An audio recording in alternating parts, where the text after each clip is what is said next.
Some doors are locked for a reason, and sometimes, the only thing worse than what lies behind them is waking it up.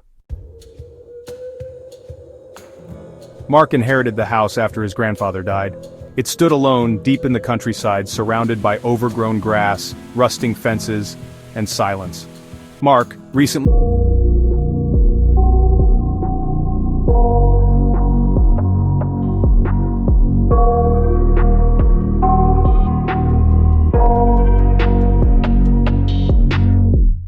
I got nightmares in my head, I fear that the thoughts build up until I can't hear, that my mind fills up into a creature, and it haunts me somewhere much deeper. Anxiety, filling up every space, no privacy, and silently, it could build and build until you find. he was sure he hadn't touched it.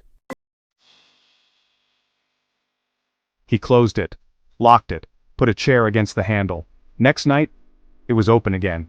He tried everything, new locks, nails, even wedging it shut with a crowbar. Nothing worked. It wasn't just opening, it was inviting him in. He started hearing whispering, faint, like someone talking from far beneath the floorboards. Sometimes they called his name. Mark didn't sleep much after that. Out of desperation, he set up a motion-activated camera in the hallway. That night, he watched the footage live from his laptop. At exactly 3:14 a.m., the camera glitched, just for a second. The basement handle turned, clicked. The door slowly creaked open. Nothing came out at first, but then, a hand. Pale, thin, almost skeletal. Fingers twitching. It reached into the hallway, then pulled back into the black. The door shut slowly on its own. Mark stared at the screen, paralyzed. He packed a bag and slept in his truck that night.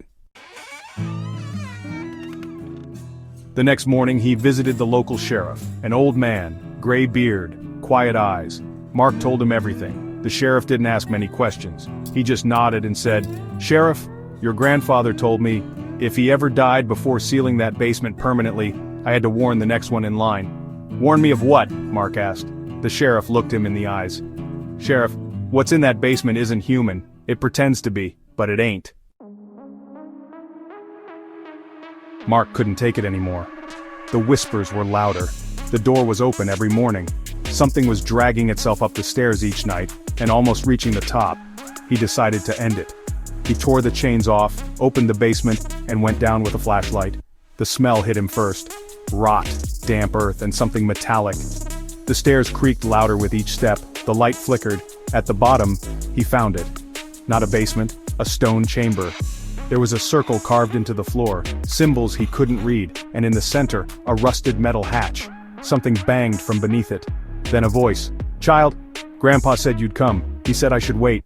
The hatch twitched. Mark backed away, but his flashlight died. In total darkness, something climbed out, and he screamed. They never found Mark. His truck was still outside, lights still on, front door open, but no trace of him. The basement door, chained shut again, like someone from inside had sealed it. The house was sold later, cheaply. And the new owners? They say some nights around 3:14 a.m., the basement handle turns by itself, just slightly. Some secrets are meant to stay buried. If you ever hear something calling your name from below, don't answer, lock the door, and never, ever open it. Subscribe and share if you want more stories that should have stayed untold. Sleep tight, if you still can.